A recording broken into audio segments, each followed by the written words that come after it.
Assalamu alaykum, tordagi barliq roman anglag'uchi do'stlar. Biz Angliya yozuvchisi George Orwell yozgan 1984 degan romanni o'qishni davomlashtiryapmiz.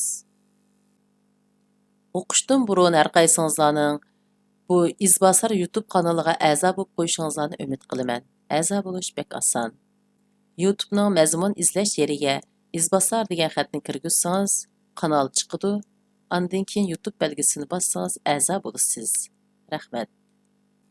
Aldın qismda biz şəhər sirtida Winston bilan Julia'nın görüşkənligini və ikinci qitim görüşüş orunu bekitgan yerlerini o'qib o'tgan edik. Əmdi davamını o'qiymiz. Əmdi mağnsam bo'lmaydi, dedi u.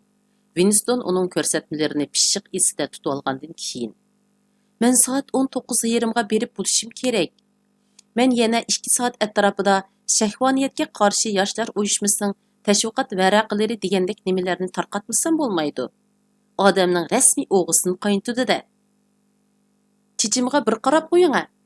Arasida yupurmoqlar bo'lib qolsa deymina. Qandaqkan? Bo'lmasa menga yamsa. Xeyr xo'sh. U tivish chiqarmay daraxtzorlikqa kirib birdamdila ko'zdan g'oyib bo'ldi. Hatto mushu chaqdimi Winston Julia'ning ya familiyasi, ya adresini so'rab olmagan edi. Lekin buni bilib olganning foydasi yo'q edi. Chunki ularning birər öyning ichida uchrasha olishi yoki xat bilan aloqalasha olishi mumkin emas edi. Degandek, ular bu yerga qayta kelmadi. Bütün bir may iyi ichida ular faqat birla qitim boshqa yerda billa bo'la oldi. U Julia biladigan yana bir maxfiy o'rin edi.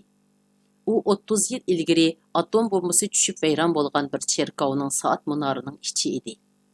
U yerga berib olsangizda nihoyat bexatar yer edi. Ammo u yerga berish bekli xatarlik edi. Boshqa chaqlarda ular har kuni kech degidek faqat ko'chalarda va boshqa o'xshamagan o'rinlarda uchrashdi. Har qitimqi uchrashish faqat 15-20 minutdan oshmaydi. Odatda ko'chalarda bir amallarni qilib, gap qilib bo'ladi. Qistan ko'chalarda kishilarning orasida manganda qat'iy bir-biriga qarashmaydi. Hatto bek yonma-yon mingib ketmaydi.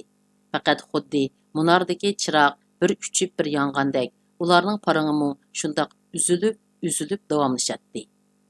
Birər formalik odamga uchrashganda yoki ekronga yaqinlab qolganda tabiiyda zuvan surishmaydi. Sal yiroqlashganda parangni kelgan yerdan davomlashtirib ketadi. Oxirida ayriladigan yerga kelganda parangi yana üzüladi. Әдісі uchrashganda yana shu yerdan gapini boshlay oladi. Julia bundaq paranglashishga obdalla ko'nib qolgan edi. Hatto u buni parchalab paranglashish debmi atib olgan edi. U lavlarini midirlatmaymi gap qila oladi. Ular bir oy atrofida degidek har kuni kechda ko'rishdi. Bir kuni ular un-tunsiz mengayotdi. Julia odatda cho'ng ko'chadan yiroq turganda qat'iy gap qilmaydi. Ushtumtut quloqni yarg'udek gum qilgan ovoz bilan tang atrof titrab ketdi. Havoni qorong'ulik bosdi. Winston yo'l yoqasiga yiqilib, u yer bu yeri yorlangan, qattiq qo'rqib ketgan edi. Yiqilib bir yerda raketa bomba portlagan edi. U tuyuqsiz Julia'ning o'zidan birər g'irish nerida yotganligini ko'rdi. Ularning yuzi nihoyat yaqin edi. Ikkilisining yuzi qilin bir qat to'pachangning ostida qolgan edi.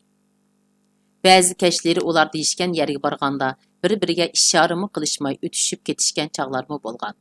Chunki bundaq chaqda yaqin atrofda chorlag'uchi yoki osmonda tik ucharlar ko'zlab yurgan bo'ladi. Uni ancha xatarlik emas degandimu vaqt tepib ko'rishish bakla qiyin edi. Winston haftada 60 soat ishlaydi. Julia'ning uningdimi uzun edi. Ularning bekor vaqti xizmatining salmoqiga qarab farqlangashga to'la hollarda udul kelmay qoladi. Julia kech taraflarda asosan degudek bekor bo'la olmaydi. Uning ko'pincha vaqti leksiyalarda, namoyishlarda, shahvoniyatga qarshi yoshlar uyushmasining tashviq varaqlarini tarqitish, nafrat hapsi uchun tayyorlik qilish, iqtisodchilik hapsi uchun ion to'plash va boshqa mushunga o'xshaydigan ishlar bilan o'tadi. Bu bo'ladigan ish. Bu degan nihoyat yaxshi niqoblanish deydi u. Hatto u Winstonni bir nimalarni deb yurib, haftada bir kech qurol yaroq zavodida pidoyi bo'lib ishlashga tizimlatib qo'ydi. Odatda partiyaning aktivlari doim shunday qiladi. Shunday qilib Winston haftada bir kesh 4 soat vaqtini shu yerda chidag'usiz zerikish ichida o'tkazadigan bo'ldi. U ushshaq metallardan bombaning piltisidek bir nimalarni qurashtiradi. Bu qurg'oq qorong'u yerda bulqa bozg'anlarning taranglagan ovozi ekranning ovozi bilan qo'shilib odamni chidag'usiz qiynaydi. Ular cherkov munorida uchrashgan cheg'da ularning parcha paranglari oxiri butunlandi. U to'limi issiq bir tushdan keyin edi. Munarning soyiti ostidagi kichik 4 burchak uy ichimu nihoyat dimiq. Ichidagi kaptar moyoqlari bekla sesiq burab ketgan edi. Ular to'pa shoxlar besib ketgan pol ustida bir o'ltirgancha necha soat paranglashib ketdi.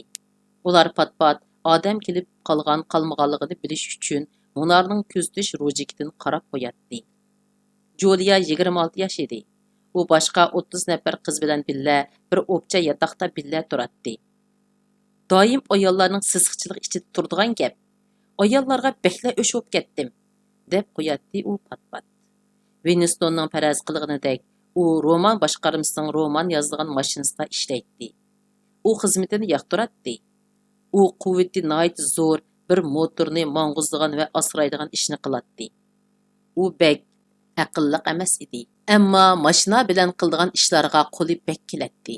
U bir romanning dastlabda plan komiteti tarafidan bosh temasi o'tirga qo'yilgandan tortib, eng oxirida qayta yezish gruppasining qo'lidan o'tib chiqqanga qadar bo'lgan bir butun ish jarayonini pishiq biladi. Ammo u putib bo'lgan oxirgi mahsulotga qiziqmaydi. U men o'qishga bek qiziqib ketmayman deydi. Kitob faqatla xuddi bir meva murabbosi yoki oyoq boqishidek ishlab chiqarilgan bir mahsulot edi. 60-yillardan burunqi ishlar haqida uning esida hech nima yo'q edi. Uningga inqilobdan burunqi vaqtlar haqida so'zlab bergan, u asliyalaydigan birdan-bir odam uning buvisi edi. U Julia 8 yosh vaqtda o'lib ketgan edi.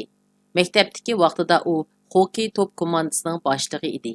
Hamda yana uda 2 yil gimnastika musobaqasining chempioni bo'lgan edi. U ishpiyonlarda atraf yetakchisi.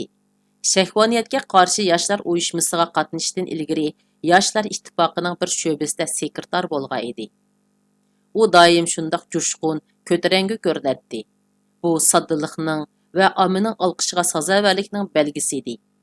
Hatto u shahvat bo'limida ishlashga tanlangan edi. U roman boshqarmasining bir bo'limi bo'lib, asosan proletarlar uchun arzon baholiq shahvoniyat mahsulotlarini ishlab chiqaradi. Julianing deyishicha, u yerda ishlaydiganlar u bo'limni yig'il deb ataydi. U bu bo'limda bir yilcha ishlagan bo'lib, qasqas hikoyalar, qizlar yotog'idagi bir kecha degandek nomdagi pechatlangan kitobchalarni chiqarishga yordamlashgan edi. Proletarlarning yoshlari bu narsalarni xuddi qonunsiz narsa setib olgandek o'g'irliqcha setib oladi. Bu kitoblar qandoqroq edi? Deb so'radi Winston qiziqsinib. Hey, butunlay axlat, bekla tetiksiz. Rostla, hammasida faqat oltin vaqalik bor. Amaliyotda o'xshash bir vaqalikni undoq o'zgartiribla olti qilib olgan. Men faqat shu roman yezish mashinasida ishlagan. Qayta yezish guruhida turib baxmaganman. Mening qalbim yaxshi emas. Rostla yaxshi emas, yormaydi. U shahvoniyat bo'limining boshlig'idan boshqa hammasining ayol ishkaligini anglab intayin hayron qoldi.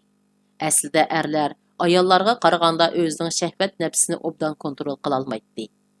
O'zlari hablashadigan bu shahvoniy buyumlarning eziq turishiga oson uchrab ketadi deb qaralg'ashqa u yerda butunlay degudek ayollar ishlaydi ekan.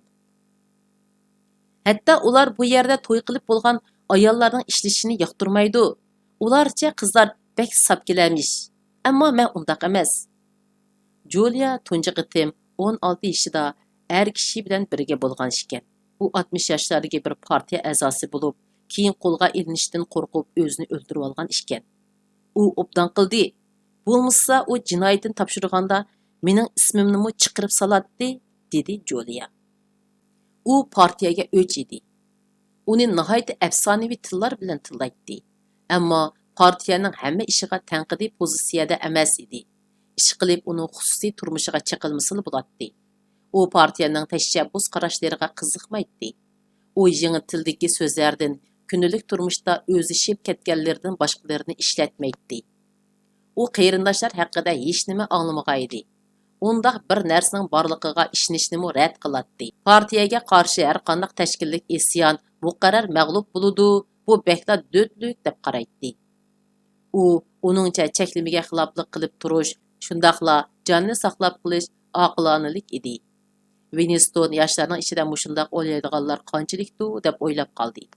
İnqilab davrida cho'ng bo'lgan kishilar partiyani xuddi osmonga o'xshash o'zgartkili bo'lmaydigan bir narsa sifatida qabul qilgan edi. Uning nupuziga qarshi chiqmaslikni, xuddi to'shqan itdan o'zini chetga olgandek bir oddiy haqiqat deb biladi. Ularning qalbisida buningdan boshqa narsa yo'q edi. Ular to'y qilish ehtimolligini deyishib o'tirmadi. Buni o'ylab yurishning ahamiyati yo'q edi. Winston garchi kasrindan bir amallarni qilib qutulgan bo'lsa-mu, komitetning bundaq bir to'yga ruxsat qilishini umid qilish uxlamay tush ko'rganlik edi. Ayolingiz qandaqroq ayol edi? deb so'radi Julia. Siz yangi tildagi yaxshi idealik degan so'zning ma'nosini bilamsiz? Tug'ma sodiq, muttassib, yomon ishlarda bo'lish qulidan kelmaydi degan ma'nodaki. Yo'q, u so'zning ma'nosini bilmayman, ammo undaq odamlarni xeyli obdan bilaman. Winston uningga o'zining ilgirki nikohi haqida aytib berishga boshladi. Qiziq yeri, Julia xuddi buni eng muhim qismini allburun bildigandek qiladi. Julia Kasrinning Winstonning badini uningga tegib bo'lguncha birdilla kirishib, chingib ketadiganligini, garchi Winstonning belini ching tutib olsa-mu, xuddi yanala butun kuchi bilan uni ittirib turadiganligini Winstonga xuddi ko'zi bilan ko'rgandekla aytib berdi. Winston Julia bilan bu ishlarni to'limu erkin ozoda so'zlasha oladiganligini his qildi. Kasrin Winstonga nisbatan allburun bir azobliq aslimaga aylanib bo'lgan edi. Faqat aslimizla ko'ngilni sal g'ash qiladi. Shu ish bo'lmagan bo'lsa, men mu chidab ketdim. U nikoni faqat bola ishlab chiqarish deb qaraydi, dedi Winston.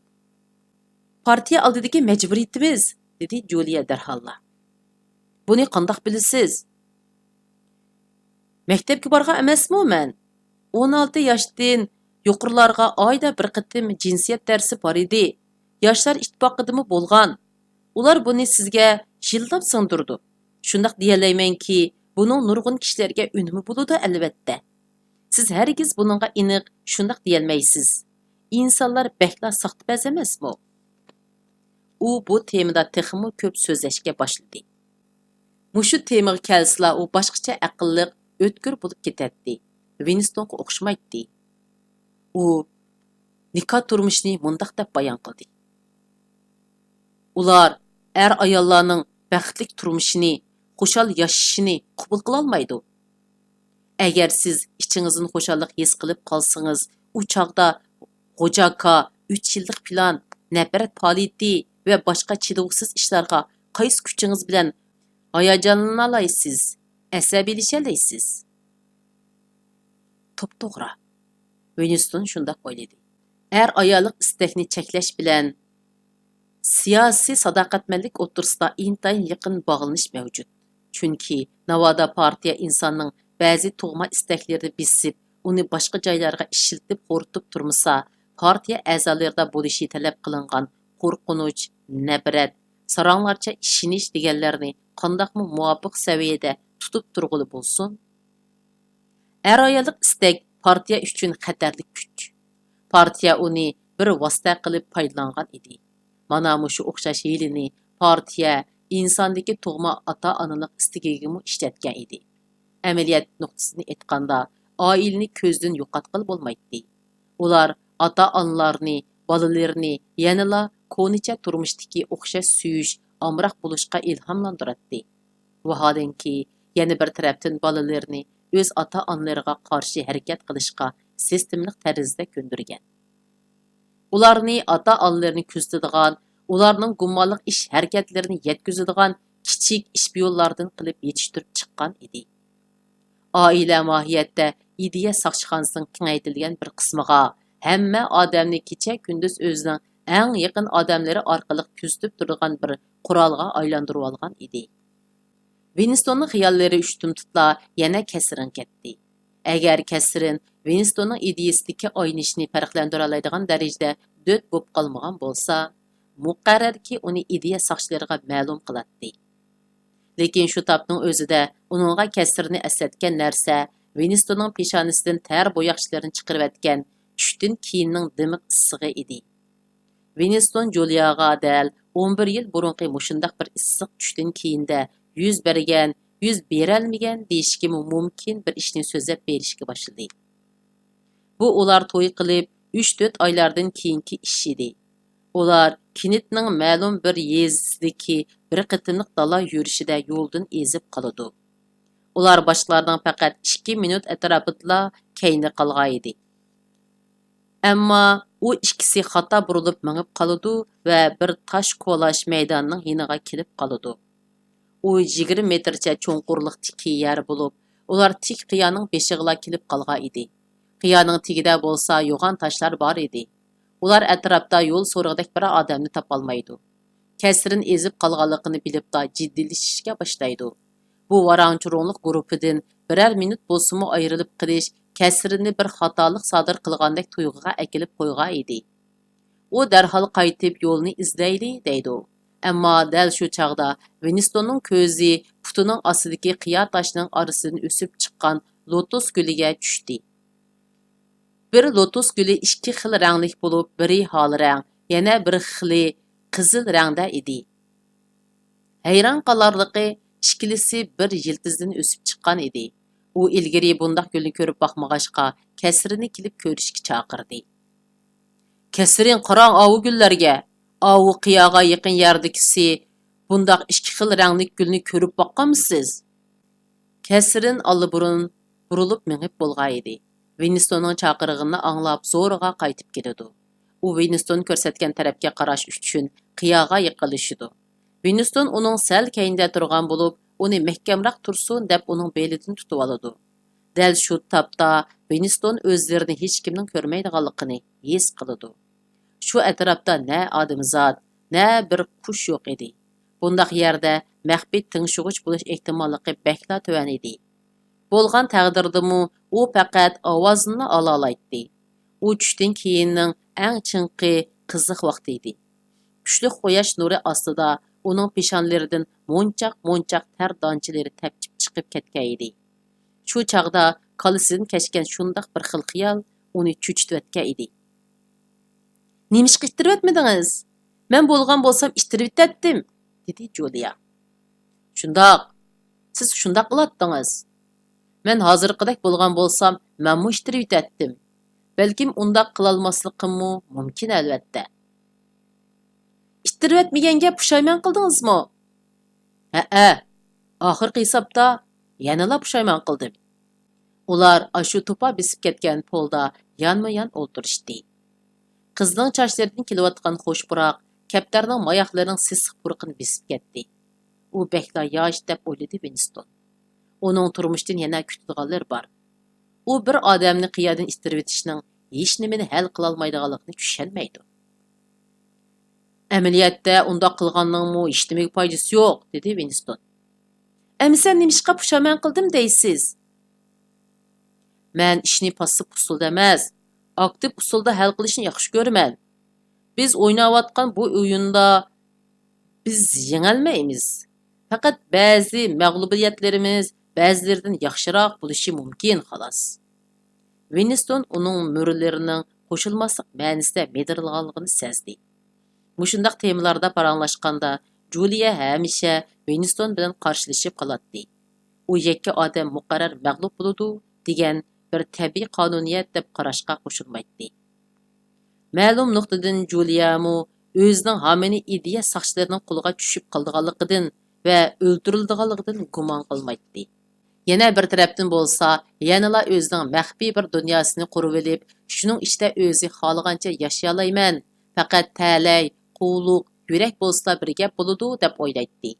U bu yerda baxt degan bir nimaning mavjud emasligini, haqiqiy g'alabaning biz o'lib uzoq vaqtdan keyin kelgusida ekanligini tushunmaydi. Yana u partiyaga qarshi Yanglışmaydigandan keyinla özüңni eng yaxşısı men əmdi bir jasad deb o'ylayvilishingning lozimligini texmi tushunmaydi. Biz o'lgan, dedi Winston. Yo'q, biz texi o'lmadik, taqarishdi Julia. Men jismoniy nuqtadan demadim, balkim yarim yil, 1 yil, hatto 5 yil yashayalaymiz. Men o'limdan qo'rqaman. Siz yosh bo'lg'achqa balkim mendan bakra qo'rqishingiz mumkin. Aniqki, biz faqat o'limni kallimizdan chiqarib o'tishga tirishib yiqyapmiz. Ammo buning hech qanday foydasi yo'q. İnsanlar inson peti mavjud bo'lib turdi ekan, o'lim va hayotlik o'xshash bir narsa bo'lib turaverdi. Uf, quruq gap. Tula o'limning gapini qilmang. Anglang. Biz hozir kelar qitim ko'rishadigan ishni deyishib olaylik. Biz avu daraxtzorliqdagi yerga borsaqmi bo'ladi? U yerga uzun bo'ldi bormidik. Lekin buda chuqum boshqa yo'ldan berishingiz kerak. Men hammani planlab qo'ydim. Siz poyezdga chiqsiz. Qarang. Men sizga sizib ko'rsatib qo'yay. U avval poldagi to'pidan azroq yig'di va kaptarning changisidan bir tal tayoqchin ilib uning ustiga xarita chizishga kirishib ketdi. Winston Charrington apandining do'konining ustidagi iliqi kona hujraga tafsili-sapsilayotdi. Darizayindagi cho'ng karvatning ustiga kona gilam va qepi yo'q yostiq qo'yib saramjallashtirilib qo'yilgan. Tam o'choqning ustidagi kona pasondagi tam soati chikildab mingib turardi. Bulungdagi qatlama ustalning ustida Winston setib olgan ayna qog'oz bosqu bu sus qorong'ulik ichida paqirab turardi. Bir yandagi taxtay ustida maymoq bo'lib ketgan bir qalay o'choq, bir dona tava va 2 tal stakan turardi. Bularni Charrington apandi akirib bergan edi. Winston azroq suv qaynatish uchun o'choqni yoqdi va ustiga azroq suv qo'ydi. U bir qog'oz konvertda liqta zafar qahvasi va bir necha tal shakar javhari tableti olg'ash kelgan edi. Soatning istirilkisi 17 dan 20 ni ko'rsatib turardi. Amaliyotda soat 19 dan 20 o'tgan edi. Julia dal 19:30 da kelmoqchi bo'lgan edi.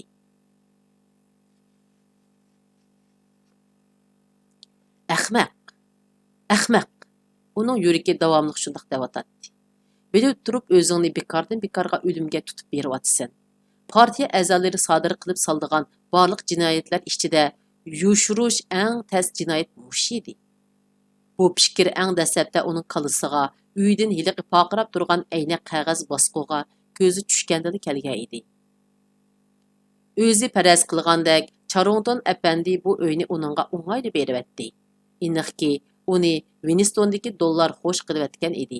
Hatto u Winstonning bu uyni shu ishqa ishlatmoqchi bo'lganligini bilgandimi, yo hayron qolmadi, yo ochiqqimi kelmadi. Balki hech ish bo'lmagandek nazarini boshqa yoqlarga burab, Winstonga ba'zi tafsilotlarni aytib berdi va uningga endi bek ko'zga kirib olmaydigandek, endi yo'qab ketadigandek tuyg'u berdi. Odamning maxfiyati bekla qimmatli, dedi bovay. Birov mushundaq bir yerga oron erishganda, buni bildiganlarning bu ishni o'zla bilib qilishi aqalli bir axloq edi. U yana bir ishni deb berdi. U orqa ho'yliga tutishilgan bo'lib, u yerdan boshqa yana bir kichik ko'chaga chiqqili bo'ladi. U bularni devatqanda xuddi o'z aytgandek asta-asta ko'zdan yo'qab ketayotgandek tuyg'u berdi. Darizining ostida biraylan naqsh aytayotdi. U ehtiyot bilan pardaning orqasidan qaradi. İyun quyoshi o'tdek nurlarini pastki saynaga sepib turardi.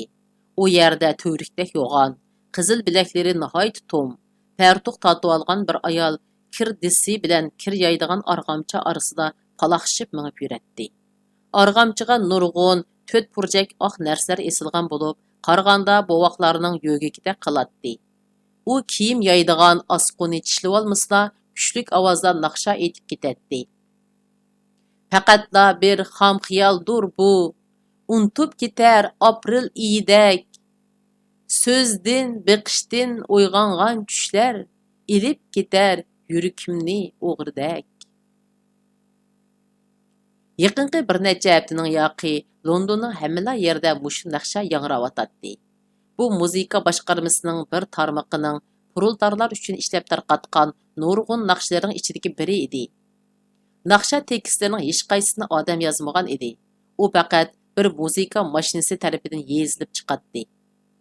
Ammo bu ayol bu naqshni shundoq ahanglar aytdiki, bu titiqsiz axlat naqshimu odamga xeyli yiqimliq anglanib qoldi. Winston u ayolning naqshisini, uning oyog'idan chiqqan yiqimsiz paloqshigan tevishni, ko'chadagi bolalarning to'g'lashlarini va yaqin joydagi mashinaning ovozlarini anglay oldi. Biroq uy ichi ajoyib jimjit edi, chunki uyda ekran yo'q. Ahmaq, ahmaq, ahmaq. U yana o'ylab qoldi. Ularning bu yerga bayqilib qolmay, bir necha hafta kelib ketalishini tasavvur qilg'ili bo'lmaydi. Biroq ularning o'ziga tava, yaqin bir uva tepishdan iborat o'tda kuchlik orzusi bu vahima qo'rqinchlardan g'olib keldi. Shu cherkovdagi ko'rishdan keyin xeyli uzungacha ularga yana bir uchrashish mumkin bo'lmadi. Nafrat haftasi yaqinlab qolg'achqa xizmat vaqti hassalab uzrab ketgan edi. Garchi texi bir oydan ko'proq vaqt bo'lsa-mu, uning uchun qilinadigan dabdabalik, murakkab, tayyorlik xizmatlari hammalarning xizmat sonligini bakla og'irlashtirayotgan edi. Oxiri ular bir tushdan keyingi vaqtda ko'rishishga amal qila oldi. Ular daraxtzorlikdagi yiliq kona joyga berishga kelishgan edi. Buning oldingi kunisi kechda ular ko'chada uchrashdi. Boshqa chog'dagideklar Winston Julia bilan kishilar to'pi orasida manganda uningga qaramaydi. Shundaqdimi shundaq bir qarashdila u Julianing yuzining odatdagidan bekrak tatirib ketganligini sezdi. "Tugashdi", dedi Julia atrofning bexatarligiga jazm qilib bo'lgandan keyin. "Atiki ishni demoqchiman." "Nima?" "Tushdan keyin kelolmaydigan bo'lib qoldim." "Nimishqa?" "Hey, shu odatdagi sabab. Xizmat vaqtim ilgari surib qoldi." Winston birdilla buningdan qattiq g'azablandi. U Julia bilan tanishgandan keyinki bir necha oy ichida uning Juliaga bo'lgan hissiyoti, intilishida o'zgarish bo'lgan edi. Dastlabida haqiqiy hissiyot deydigan narsa yo'q edi. Tunji qitim ko'rishish faqat irodaning kuchi bilan ishga oshgan edi. Ammo ikkinchi qitimda boshlab undaq bo'lmadi. Uning chochlarining hidi atrofdagi havoga singib ketayotgandek bilinadigan bo'ldi. Julia Winstonga nisbatan bo'lmas bo'lmaydigan bir moddiy zaruriyatga aylanib qolgan edi. Winston uningga erishishla emas, balki shundoq erishish huquqim bor deb o'ylaydigan bo'lib qolgan edi. Julia, men kelolmaydiganman deganda, Winstonda xuddi u yolg'on aytgandek tuyg'u paydo bo'ldi. Dal shu daqiqada ular qistongchilikda bir yerga kelib qoldi va qo'llari tegishib ketdi. Julia Winstonning barmoqining uchini birini chingita siqib qo'ydi. Winston ayollar bilan bo'lgan turmushda odamni dardga qo'yadigan bundaq ishlarning to'la bo'lib turadigan normal hodisa ekanligini tuyuqsiz his qildi. Shuning bilan Winstonning vujudini buningga nisbatan burun ko'rilib boqmagan hissdoshlik qoplab oldi. Winston biz to'y qilib bo'lg'ili 10 yil bo'lib bo'lgan xotinlardan bo'lgan bo'lsak, ko'chalarda hech nimadan ansirmay, erkin ozoda qo'llarimizni tutishib mengib ketsak, bozordan uyga lozim ushaq-chuchaklarni billa olsak, naqadar yaxshi bo'ladi deganlarni xiyoldan o'tkazdi. U yana hammadan bakrak bo'lsa, o'zimizning ayrim bir uyi bo'lsa deganlarni o'yladi. Amaliyotda Charongdong apandining uyini ijaraga elish xiyoli uningga mushi chog'da emas, balki atisi tuyuqsiz kelgan edi. U bu xiyolni Juliaga aytganda, u o'ylamgan yerdan tayyor bo'lib turgandekla ma'qulligini bildirdi. Ikkilisi buning bir qip-qizil sarangliq, hamoqatlik ekanligini bilishadi. Bu o'z qabrisiga tiximi yiqilishdan boshqa narsa emas edi. U karvatning girvigida o'ltirib, mushlarni xiyol qilayotganda, uning kallasiga tuyuqsiz shafqat ministerligining yer osti gamlari kelib qoldi. Putilib ketgan bu xil qo'rqinishning odamning ingiga xohlaganda kirib chiqib turishi bekla g'alita bir ish edi. U bir muqarrarlik edi. Bu qo'rqinish xuddi 99 dan keyin yuz kelgandekla cho'qim kelgusida o'limdan burun beshimizga keladi. Hech kim buningdan qutulolmaydi. Faqat ozroq keyniga surilishi mumkin edi. Balkim yana birov o'zi xalab, bilib, turib yana yana oldig'imi suratdi. Bu chog'da palampaydan tez-tez mang'an oyoq tivishi anglandi. Orqadanla Julia uyga etilib tugdek kirib keldi. U to'limi qo'pol, qo'ng'ir rang, bir zinit daraxtdan tikilgan so'mka ko'tarib olgan edi. Winston uni ministrlikda doim mushundaq so'mka ko'tarib olgan holatda ko'ratdi. Jindek turib turing, dedi u. Nimalarni akeldim, ko'rsatib qo'yaychi. Siz haqiqatan shu tetiksiz zafar qahvasini olg'ash keldingiz, shundaqmi? Cho'qim akeldingiz. Endi uni tashlab bo'ladi. Uning lozimi yo'q. Qarang bularga. U tizinib o'ltirib xaltasini ochdi va uning usti tarafiga qo'yilgan kuluj atvirkalarni elivetdi. Ostida bir necha qog'oz xalta turadi. Winston Julia sunib bergan qog'oz xaltani ilib, bir xil g'alita, ammo tunish bir narsani sezdi. U eg'ir, qumga o'xshaydigan bir narsa bilan to'shqizilgan edi. Shikar emasdi? Haqiqiy shikar. Shikar javhiri emas. Mana bu yerda haqiqiy oq bolka bor. Yiliqi biz yeydigan emas. Yana azroq murabbo sutmi bor. Ammo qarang. Mana mau men rasmiy faxrlanadigan narsa. Uni latiga yo'g'ilishga majbur bo'ldim. Chunki Julianing Winstonga nima uchunligini deb berishning hojati yo'q edi. Chunki uning quyuq hidi aliburun uyni qoplagan edi. Bu puroq go'yoki Winstonning balalik davridan kelgandek edi. Bundaq puroqni hozirmi anda-sanda purab qolatdingiz. Koridorlardagi ma'lum eshiklar jangda etilishdan burun burningizga purab qoladi. Yoki ba'zida ko'chalarda tuyuqsiz purab qolatdingiz-yu, yana darhol g'oyib bo'ladi. Bu qahva haqiqiy qahva ekan, dedi Winston. Bu ichki partiyaning qahvasi. Bu yerda saq 1 kilo bor. Bu narsalarni qandoq qo'lga tushirdingiz? Bu hammasi ichki partiyaning narsalari. U cho'shqlarning hammanimiz tal. Lekin mulozimlar, xizmatchilar yana bir amallarni qilib azroqdan so'qib oladi. Qara, yana azroq choymi bor? Winston uning qishida o'tirdi. U qog'oz qopning bir burchagini yirtdi. Mana bu haqiqiy choy. Qora bo'ldirgan yupurmiq emas. Yaqindan beri choy xeli ko'payib qoldi. Ular Hindiston yoki boshqa bir yerlardan akeldimikin, dedi Julia tushuniksizla. Lekin gapimni anglab menga 3 minut kayningizni qilib turing. Karvatning yana bir tarafida o'tiring. Derazaga bek yaqin berib olmang. Men ha demigicha kayningizni qaramang. Winston perdadan sirtqa qarab o'tirdi. Pastdagi saynada iliq simiz ayol yanala kir disi bilan kir yaydigan arg'amcha orasida paloqlab yuratdi. U eg'izdagi ishkital osquni ilib, zo'q-sho'q bilan naqsha aytishni boshlab ketdi. Deydi ular vaqt qodir hammaga, deydi ular untalaysan hammani, ammo o'tgan qayg'u shodliq yosh kulka tilg'ab chiqar to'xtamasdan qalbimni. U ayol bu bosh oyoq yo'q ma'lumotdan naqshini esida ching saqlab olganda qiladi.